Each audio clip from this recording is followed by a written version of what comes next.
Voilà, bonsoir à tout le monde. Est-ce que tout le monde m'entend bien? Est-ce que tout le monde va bien? Est-ce que le son est bon pour tout le monde? Alors, je suis en train d'essayer de faire un test. Ce soir, on est en live sur le webinaire, mais on est aussi en live sur Facebook. Alors, je ne sais pas si le son est bon pour tout le monde. 5 sur 5, en tout cas, sur le webinaire, on m'entend bien. Est-ce que sur Facebook, on m'entend bien également? Est-ce que Sylvie peut confirmer ou Moussa peut confirmer? Est-ce que le son est bon pour vous? 5 sur 5. Ok, on va essayer de faire un double webinaire ce soir, c'est-à-dire qu'on est en live sur le webinaire et on est en live sur mon groupe Facebook. Alors, si sur le groupe Facebook, on me dit que c'est ok, super, parfait, Sylvie, Benoît, nickel, on va y aller comme ça, les gens qui sont sur Facebook, ils auront la chance ce soir d'assister au webinaire en live et il sera enregistré comme ça directement, il n'y aura plus qu'à voir la vidéo aussi et vous aurez les rediffusions par après par nos chers amis qui enregistrent les webinaires. Alors sans plus tarder, je vais vous faire le partage de mon écran. Je vais juste aller sur la bonne page pour moi déjà.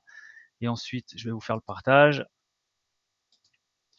Le programme de la soirée, on va faire les nouvelles économiques. On va regarder ensemble ce qui s'est passé ce week-end. Comme vous savez, il y a eu le discours de Draghi. Ça a fait une, oui, il y a eu pas mal de mouvements sur l'euro USD, principalement. Comme attendu, il n'a pas réussi à faire baisser l'euro tout de suite, on va dire. Il y a eu une belle montée, on a atteint des jolis hauts. Et puis qu'est-ce qui s'est passé? Chose que j'attendais avec impatience, c'était la correction qui a pu avoir lieu. Et faut faire attention parce qu'on arrivait maintenant sur une ligne qui est très. On va regarder après le technique quand on sera sur le graphique, mais on arrive maintenant sur des points qui sont assez sensibles. On peut autant continuer à descendre que faire repartir à la hausse et, comme Sylvie l'avait remarqué, faire remarquer, on peut repartir sur les 1,20, 1,21 voire peut-être plus haut, mais ça va être quand même compliqué pour le marché parce qu'ils vont se battre avec la BCE et quand vous vous battez contre la BCE, c'est quand même un combat qui est assez lourd. Par rapport au marché, donc c'est une détente des marchés aujourd'hui. Détente des marchés, pourquoi? Deux principaux arguments. Il n'y a pas eu de nouveau essai de la nucléaire ou une bombage pour la Corée du Nord sur Pyongyang, avec Pyongyang. Et le deuxième point, c'est l'ouragan. Vous avez tous entendu parler et on est en pensée avec toutes ces personnes qui sont en difficulté actuellement. Et l'ouragan est passé de l'échelle 4 à l'échelle 1.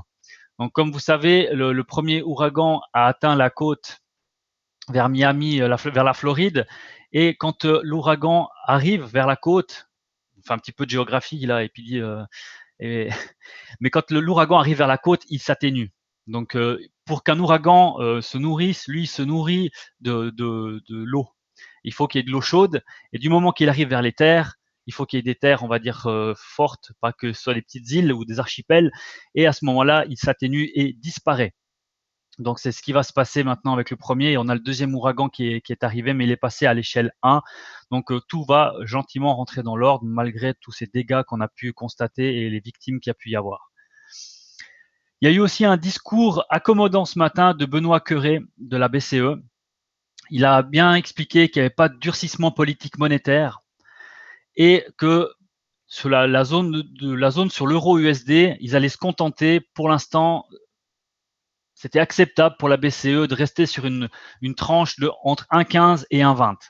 C'est pour ça que je dis que ça va être quand même difficile d'aller au-delà. C'est pas impossible parce que les marchés aiment tester.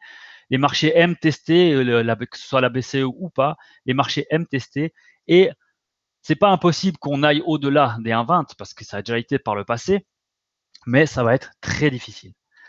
Donc là, pour l'euro, 1,15, 1,20, c'est acceptable pour la BCE. Au-delà, c'est pas bon pour l'Europe. Et les marchés donc testent la réactivité de la BCE pour aller tester les plus hauts. Cette semaine, il y aura aussi la décision de la Banque d'Angleterre. Donc, il faudra bien suivre par rapport à ça pour tout ce qui est du GPB. Et sinon, il y a une petite sur le Bitcoin, il y a eu une petite nouvelle, enfin une grosse nouvelle quand même parce qu'il y a eu une grosse chute par rapport à la semaine dernière que la Chine soit actuellement en train d'étudier l'interdiction sur certaines plateformes par rapport aux crypto-monnaies et principalement donc le Bitcoin. Comme annoncé, c'est pas ils vont interdire absolument, c'est simplement que ils vont étudier l'interdiction et il sera soumis à certaines réglementations afin de débloquer ceci. Donc il y a eu une grosse chute et puis maintenant il y a eu une correction et on est reparti un peu vers les hauts. Donc après ça c'est à vous je dirais, avec les cours de Eric et autres, tout ce qu'on a vu aussi ensemble par le passé, c'est des choses qu'il faut bien être dans les tendances et traiter dans les vagues. Quand on arrive dans un creux, quand on arrive dans un point bas, c'est là qu'il faut commencer à se dire, bah voilà, on est sur un gros niveau, on est déjà venu tester une fois, deux fois, trois fois, on peut avoir une bonne chance de repartir à la hausse parce que ça va être très difficile de le franchir. Et c'est, on va dire, un pari que vous faites contre c'est un pari que vous faites après avoir analysé. Et bien sûr, ne risquez pas inutilement votre argent. Ayez des stop loss bien placés, pas trop proches non plus pour laisser le marché souffler quand même, mais non plus ne risquez pas inutilement votre argent. C'est temporaire, exactement, Ludovic. Et quand je disais, donc on est dans ces creux, on peut profiter de belles opportunités depuis la fin de la semaine passée. Donc moi j'ai profité de l'opportunité sur l'euro. Il y a eu la montée, après il y a eu la descente, et puis maintenant on est en une petite phase de correction. Il faudra voir s'il n'y a pas une remontée qui peut être faite. Il faudra qu'on regardera après les graphiques. Ça fait un petit moment que je suis pas retourné dessus là depuis que je prépare le webinaire. Et on va passer. Donc j'ai pas grand chose à dire. Cette semaine ça va être assez léger. Il y aura pas grand chose à dire. Mais par contre, vous pouvez aller voir sans autre le calendrier des nouvelles. Vous connaissez maintenant. Vous avez le calendrier des nouvelles et vous avez le calendrier économique où vous pouvez voir toutes les nouvelles économiques. Vous pouvez les classer, que ce soit par ordre, que ce soit par ordre d'importance.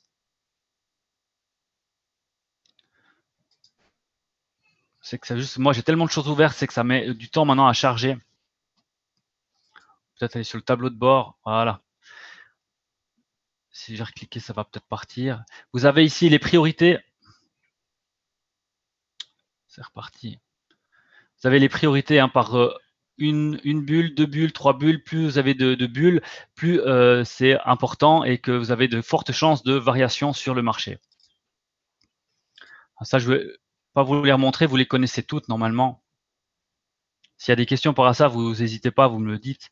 Mais si vous voulez bien, on va partir sur les analyses.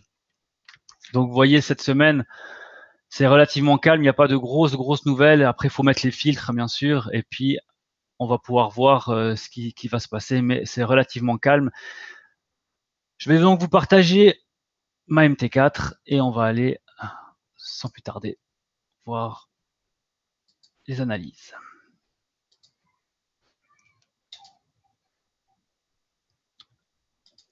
Voilà.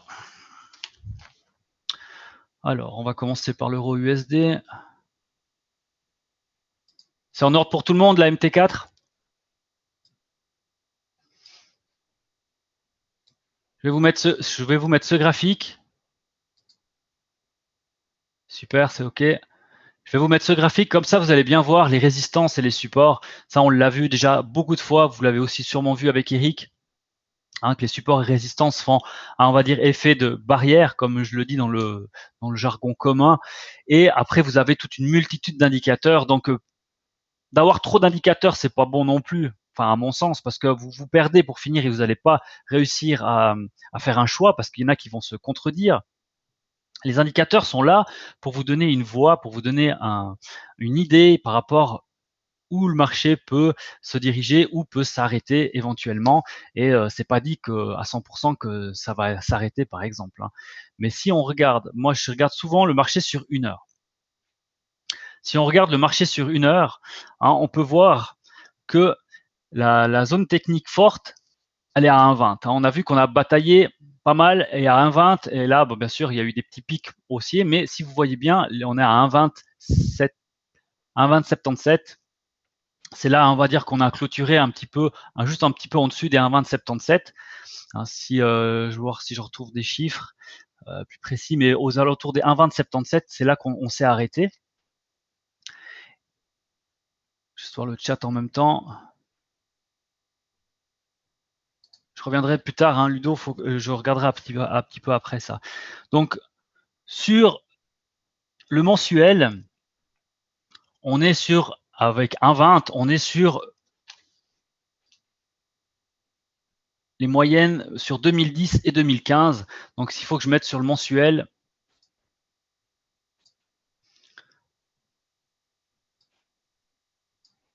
je vais laisser sur l'heure et je vais venir ici. Ça va être quand même plus simple pour moi.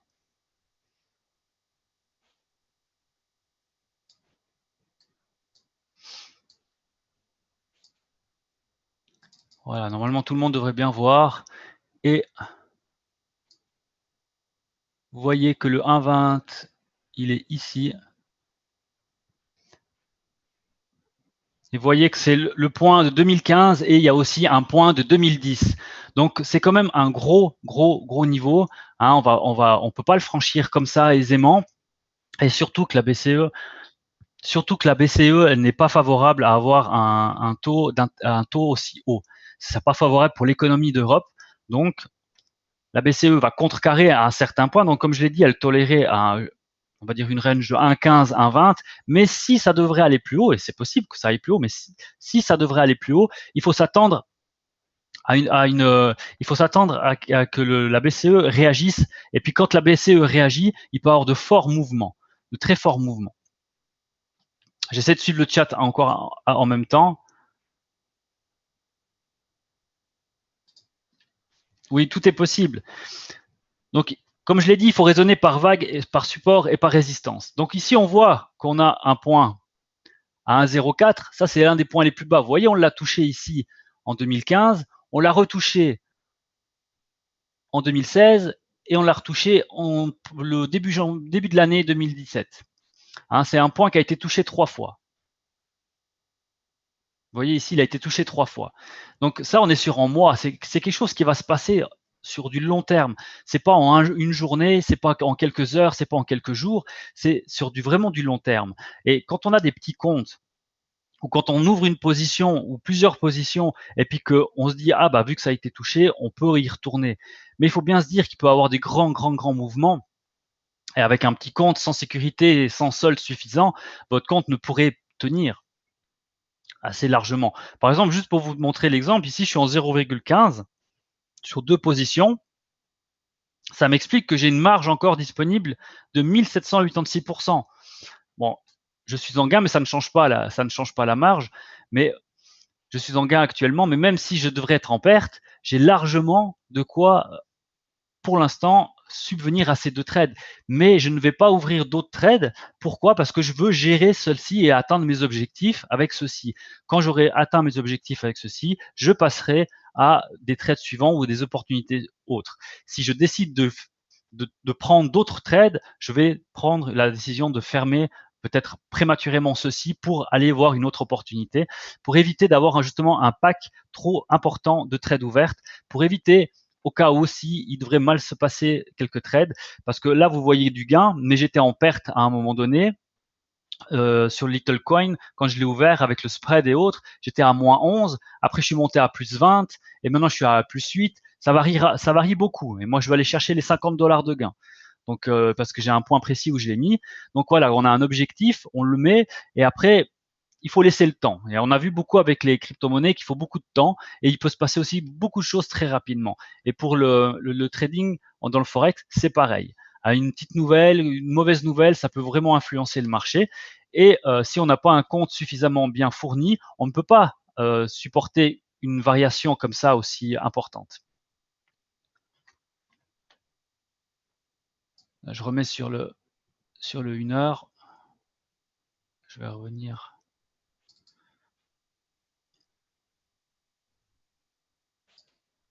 Juste une question, vous préférez ce graphique ou vous préférez l'autre?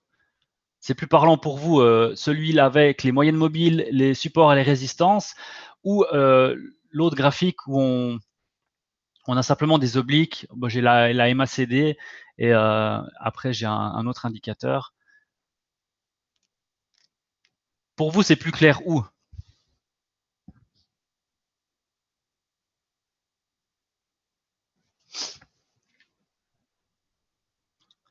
Je m'excuse, j'ai chopé un petit rhume ce week-end. Il commence à faire froid ici. Alors, l'autre, ouais, ok.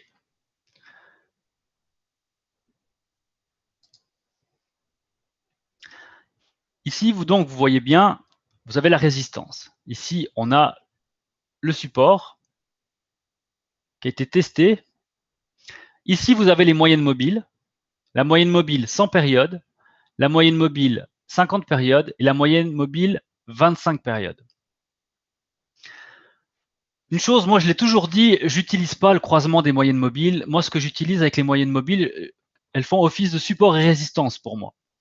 Et ici, on voit, il y a eu la descente, ça a cassé. Ça a testé une fois, ça s'est arrêté, ça a remonté, ça a redescendu, c'est remonté. Et puis là, on est vraiment dessous la moyenne mobile 100 périodes.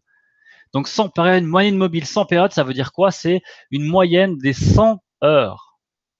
Si vous faites une moyenne mobile sur intraday, donc le daily, ça sera des moyennes mobiles sur 25 jours, 50 jours, 100 jours. Là, on voit qu'on est sur une baisse. On peut aller chercher la moyenne mobile 50 périodes, 25 périodes, pardon, qui se situerait à 1,1835. Mais ça, c'est du très long terme. Maintenant, si je vais vous donner quelques chiffres, la première cible baisse, c'était les 1,1950, comme je l'avais annoncé sur mon groupe. Donc, les 1,1950, c'était l'objectif. Pourquoi? Parce qu'on était atteint justement un point haut. Hein, il y avait ici la nouvelle justement de vendredi. On avait eu la nouvelle de vendredi et ça avait monté l'euro USD. Et qu'est-ce qu'on a eu après? On a eu la correction, droit derrière. Vous voyez, on a eu la montée et la correction. Donc, il était fort à parier qu'arriver aussi haut, après c'est un pari qu'on prend, hein, mais il était fort à parier qu'arriver aussi haut, il allait se passer quelque chose.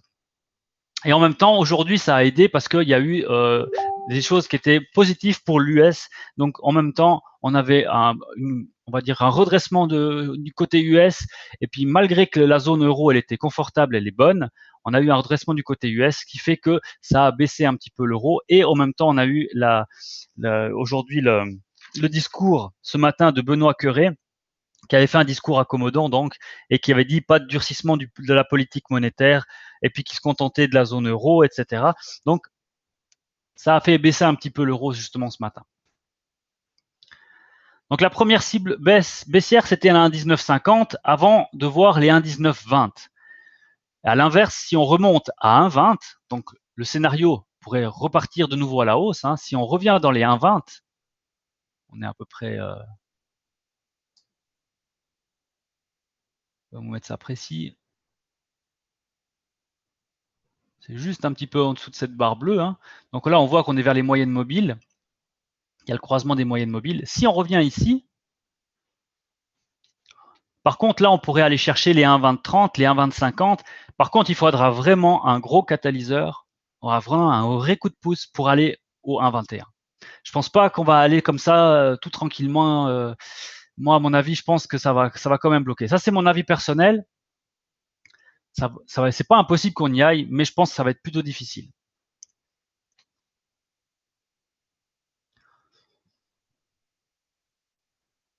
Après, on peut regarder, ce qui est intéressant de voir, c'est on peut regarder le dernier point bas qui était ici avec le point haut. Moi, j'aime toujours regarder un petit peu avec la Fibonacci.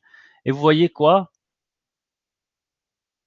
Hop, je suis dessus, tac. Le 50%, on était là, on arrivait à un 19, donc on était à un 20 presque. Vu ton prénom et ton accent, Baptiste, tu es corse. Bah non, je suis suisse. Je suis pas du tout corse, mais on dit que les Valaisans, ça a la même mentalité que les Corses. Donc je suis suisse et valaisan. J'ai un accent normalement qui est assez neutre. On ne sait jamais dire mon accent justement. C'est peut-être à cause que eh oui, je n'ai rien à voir avec les Français, rien à voir avec les Corses, rien à voir avec les Belges, rien à voir avec les Canadiens. Je suis français, suisse, pardon, et valaisan.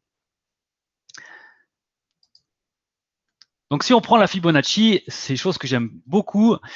Sur H1, on voit que le 76%, on peut dire qu'on l'a quasi atteint, vous voyez, hein, on l'a quasiment atteint. C'était un très très bon résultat parce que comme je vous l'ai dit, normalement c'est le 23%, le 38%, le 50%. C'est déjà le 50%, c'est considéré comme objectif atteint. Et après, on peut aller, si on est un peu gourmand, on peut aller chercher le 61% et le 76%. Après plus, c'est encore possible, mais voilà. C'est déjà des très bons résultats. Et quand on arrive à là, on a tapé quasiment le 76. C'est fort probable que maintenant, on peut repartir dans le sens inverse. Ça veut dire que vous reprenez votre point haut avec votre point bas. Et puis maintenant, on va pouvoir aller au 23. Si on remonte, hein, on peut aller au 23 et on peut aller au 38 et au 50 qui correspond ici à la résistance. Et donc, on pourra buter sur les 1,20, 30. Hein, c'est un peu ce que je vous disais avant. Si on remonte, on peut aller à 1,20, 30 justement ou 1,20, 50. Donc, c'est vraiment ici et ça correspond à une résistance. Donc, ça, c'est assez plausible dans ce que je vous ai dit tout à l'heure. Donc, s'il y a une remontée, on peut la considérer jusqu'ici. Après, il faudra vraiment encore casser cette résistance pour encore retourner plus haut et se diriger vers les 1,21 hein, qui se situent plus ou moins là.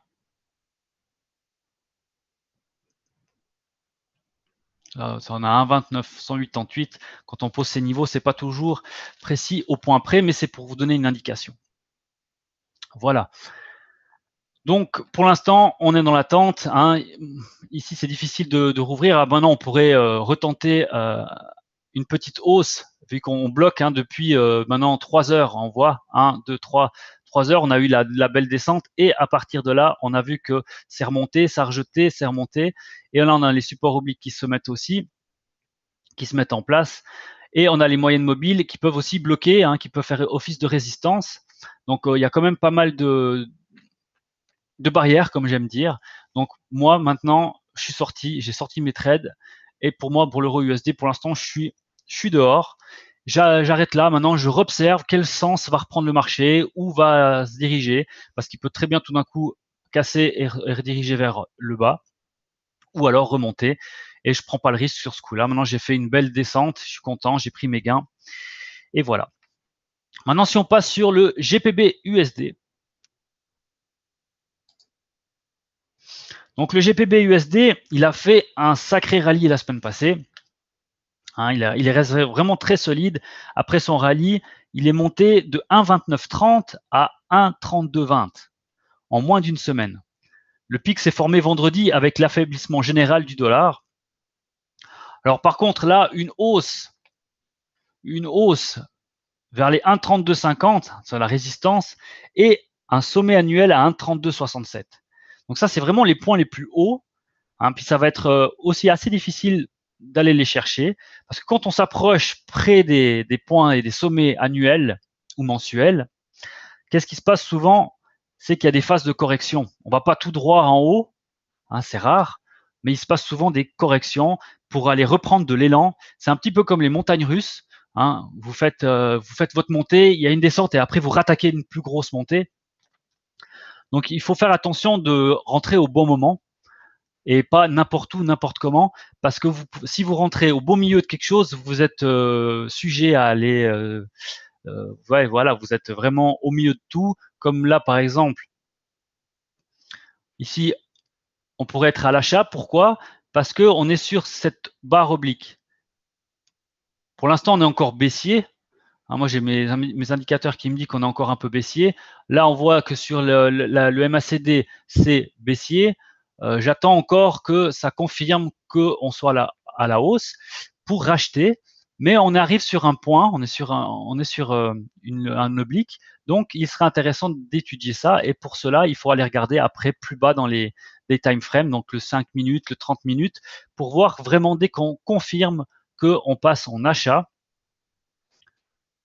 Vous voyez ce que je disais, on est encore en négatif, donc n'ouvrez pas une trade si vous voyez que vous êtes sur l'oblique et puis vous ouvrez n'importe où et n'importe comment, comme je viens de le dire, attendez plutôt que ça passe.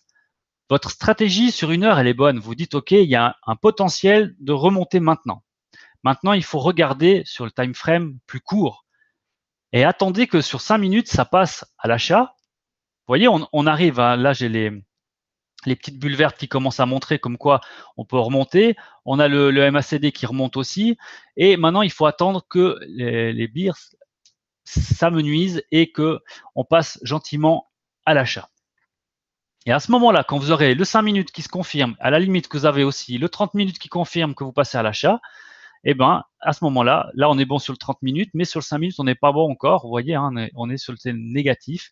Et à ce moment-là, vous dites OK, maintenant j'ouvre ma trade. Peut-être que vous avez loupé quelques points, mais c'est pas grave. Au moins vous avez sécurisé au maximum. Vous voyez, là on commence, voilà.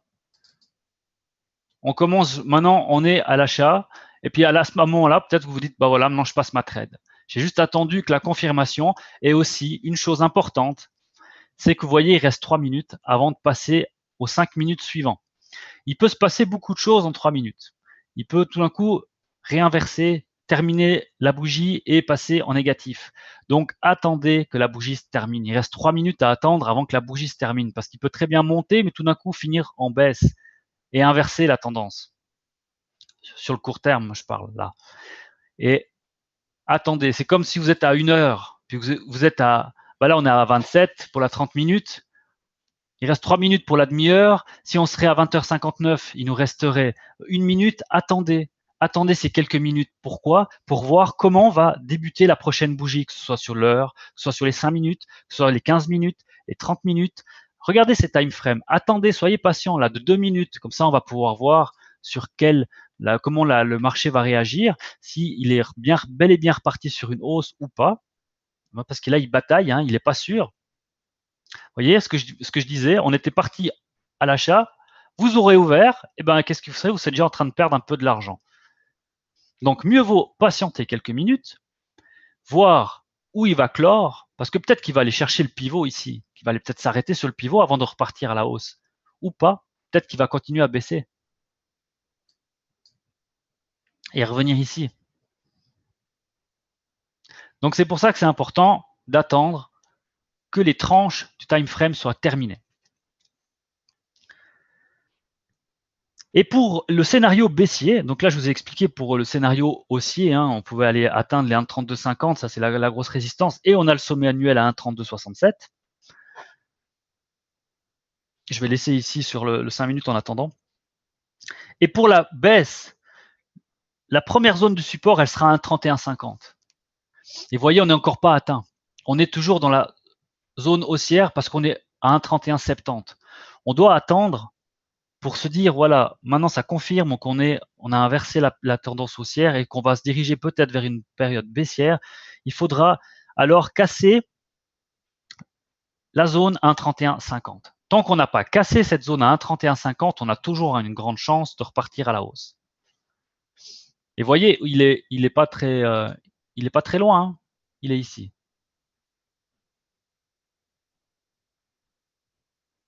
Voilà, juste là. Donc là, il faut la casser. Si on s'arrête dessus, ça ne valide pas. Ça peut repartir en haut. Et vous voyez ce que je disais? Maintenant, on a recommencé.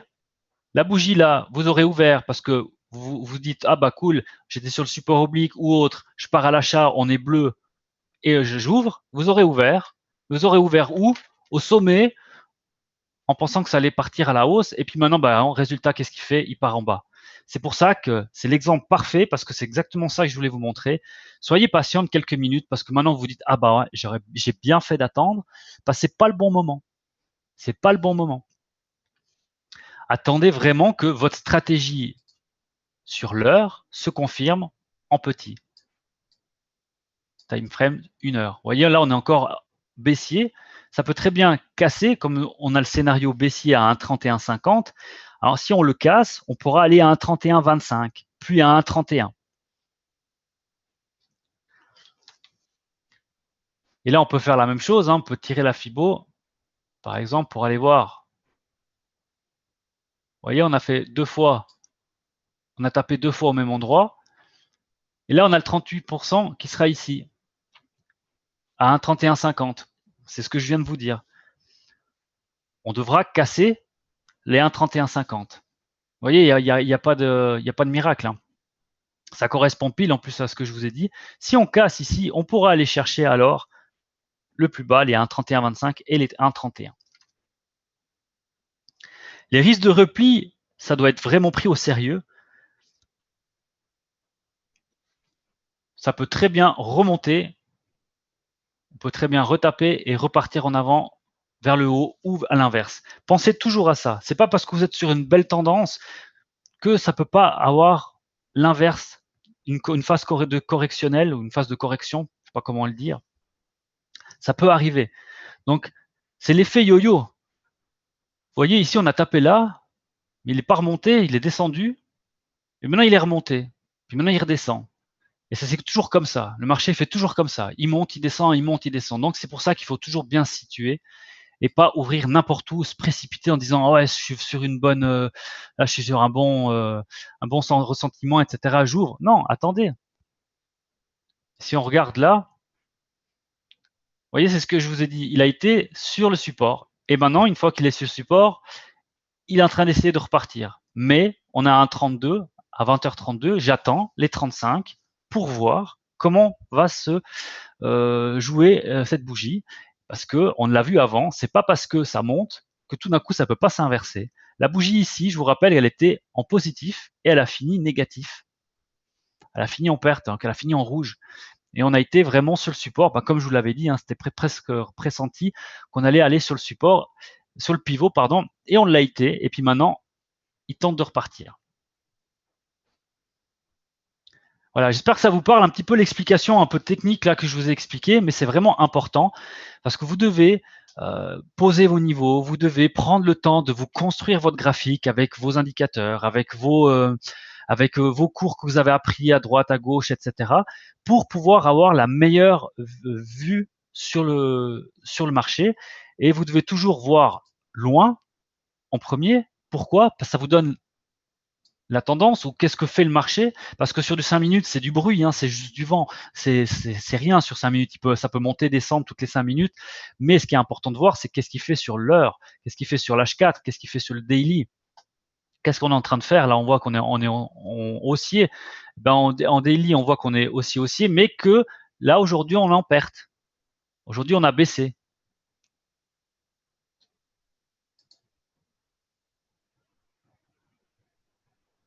Il n'y a pas de souci, Monsieur Capioko. Il sera de toute façon disponible sur le groupe. Hein, il sera de toute façon disponible sur le groupe et il y aura les rediffusions aussi qui va être mis en ligne. Donc il n'y a pas de problème. Je te souhaite une bonne soirée. C'est très gentil à toi d'être venu. Et à la prochaine. Hein, tous les lundis, tous les mercredis, tous les jeudis, vous pourrez voir les webinaires. Donc nous, on va continuer. Parce qu'après, à 9h, il y a le cours d'anglais qui va être donné. Donc, il faudra libérer la salle en temps et en heure. Et on va finir par l'USD JPY. Pour ce qui est, donc on va faire celui-là, vu que vous préférez celui-là. Donc l'USD JPY, pardon, il a vraiment, moi j'aime beaucoup cette paire, mais elle nous ramène beaucoup de surprises parce que des fois on s'y attend pas et j'aurais pas pensé descendre, que ça allait descendre aussi bas, franchement. Et on a eu vraiment une vraie belle baisse. D'ailleurs, j'ai pas osé prendre à l'achat quand on était sur le 107. Alors que j'en avais vraiment envie, mais on n'est jamais à l'abri que ça descende encore plus bas avec tout ce qui se passe aux États-Unis. Avec, on sait très bien que c'est une valeur refuge, le yen. Donc avec tout ce qui se passe aux États-Unis, du moment que ça commence à se casser un peu la figure, on se dit jusqu'où ça peut aller, quoi. Et des fois, on n'a plus confiance en rien. Et du coup, c'était moi, je pensais les 108, ça allait arrêter un petit peu, même pas. Les 108, ça n'a pas arrêté, c'est continué en bas.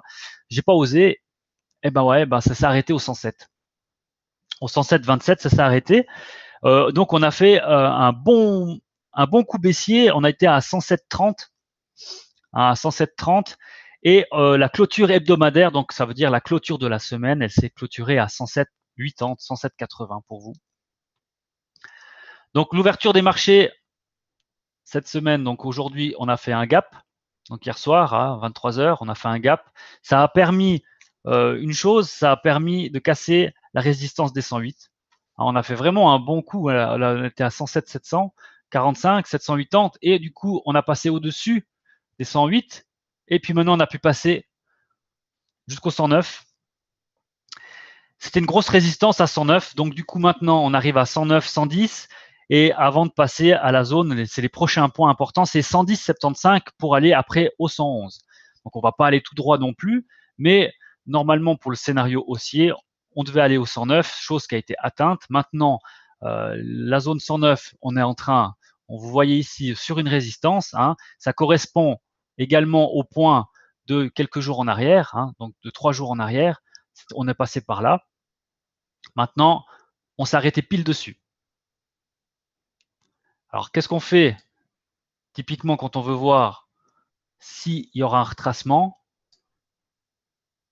On voit que ça correspond ici au 38%, c'est la baisse qu'on peut éventuellement avoir, c'est la correction. On peut descendre jusque ici, hein, voire même jusqu'au 50, mais avec les moyennes mobiles qui sont là, je pense qu'il y a un gros nœud là qui va se faire. Donc, si on baisse, on peut baisser déjà au 109. Les 109, ça peut baisser, mais ici, je pense qu'on va faire une petite baisse ou pas. Hein, ça peut tout d'un coup remonter, mais là, je suis sur l'heure. Hein.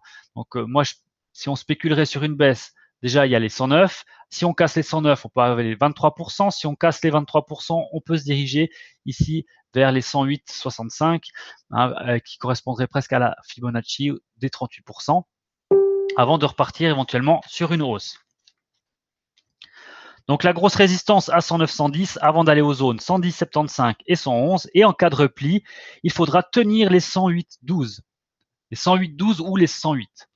Ah, c'est ce que je vous montrais là. Donc là, on arrive au 50%. Et là, au 61%, on arriverait au 108 normalement.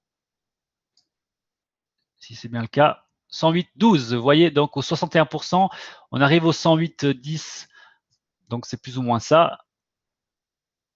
Hop. Et les 108 qui sont juste ici,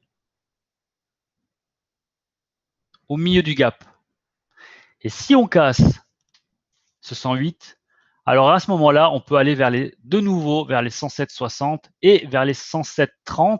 Les 107,30, pourquoi? Parce que c'est le récent plus bas. On est descendu à 107,30 ici. C'est le récent plus bas. Donc, si on redescend, on peut redescendre jusqu'ici, mais ça fera office de support également avant de pouvoir éventuellement voir une baisse encore plus grande. Mais ici, ça fera une grosse barrière. Il faut s'y attendre. Hein. Si après, on regarde en daily, vous voyez, ça n'a pas passé. Hein. Ça fait, bon, on l'a jamais passé depuis bien longtemps. Donc, c'est pour ça que je vous dis, ici, ça va bien s'écraser. Éventuellement, peut-être la casser, mais je doute. Moi, je doute qu'on puisse aller encore plus bas, mais c'est possible. Hein. La tendance est haussière, mais le risque de chute, c'est pas à négliger. Donc là, on voit que sur le daily, on a fait une belle remontée. D'ailleurs, là, vous pouvez faire aussi la Fibonacci. Prenez le point haut avec le point bas, vous mettez le 0% sur le point bas. Le 23% qui correspond à un pivot et le 38% qui arrive juste sous la moyenne mobile 50 périodes. Et on arrive à une résistance qui est à la moyenne mobile à 110, 20. Ah, je vous disais 110, fallait aller à 110 pour aller après aller à 110, 75. Donc les 110, 75, c'est tout en haut. Je vais vous montrer 110, 20, on avait dit. Après 110, 75 pour aller hop, ici. C'est vraiment le sommet et vous voyez que ça correspond à la moyenne mobile sans période.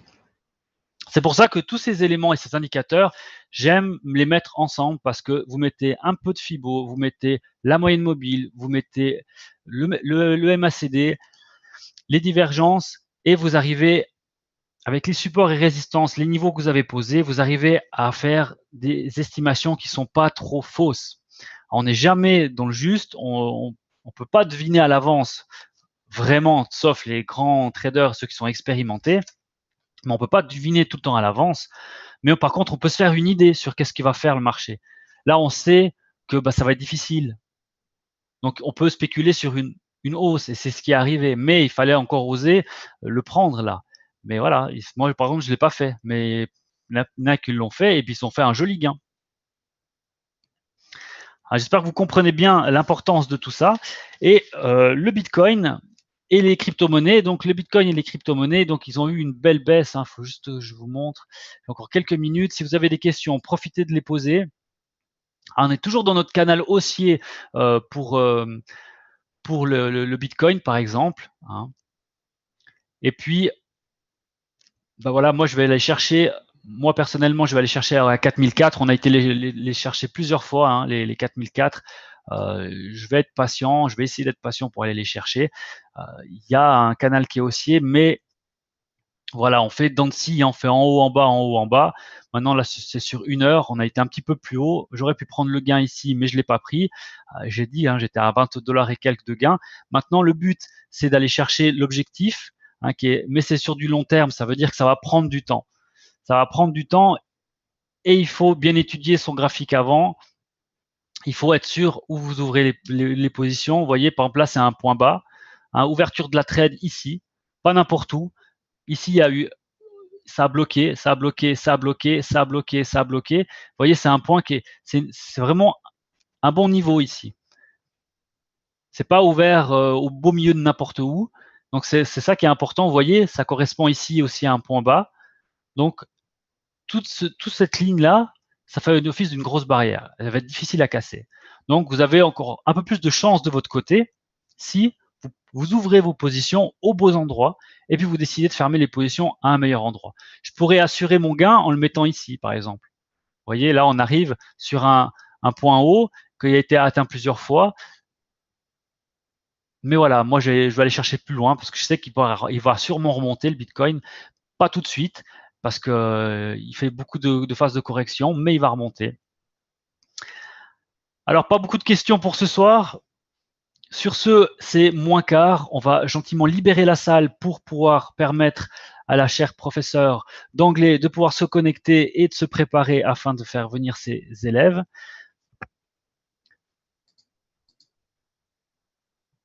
Alors, Ludovic, la petite question qu'elle a apprise sur Facebook, qu'un entrepreneur écossais allait construire 2 tours d'immeubles à Dubaï et Clédy. Alors, j'ai pas entendu. Est-ce que cette nouvelle pourra à terme faire grimper considérablement le cours du Bitcoin? Alors, écoute, j'ai pas entendu parler de ça. J'ai épluché pas mal les nouvelles sur la toile et autres, mais j'ai pas entendu parler de cette histoire d'achat d'immeubles avec le Bitcoin. Il n'y a pas simplement de nouvelles par rapport à ça, que ce soit en Russie, que ce soit en Chine, que ce soit en Suisse aussi, il y a eu des nouvelles, mais j'ai pas vu par rapport à cet entrepreneur écossais. Donc, désolé, je peux pas te répondre par rapport à ça.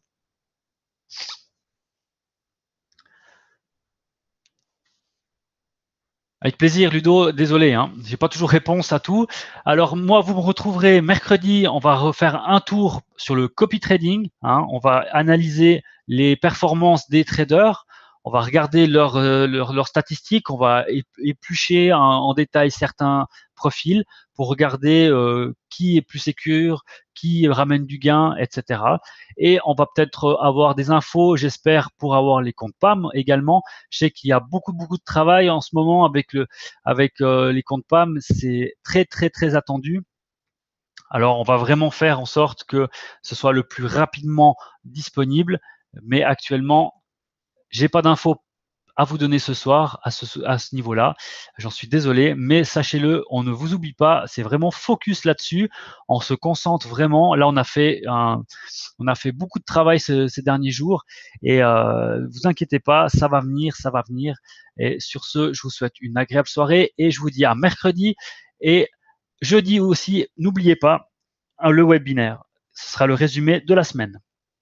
Une bonne soirée à tout le monde. Merci d'avoir été présent. Merci à vous tous et bonne soirée. À mercredi. Bye bye. Bye bye.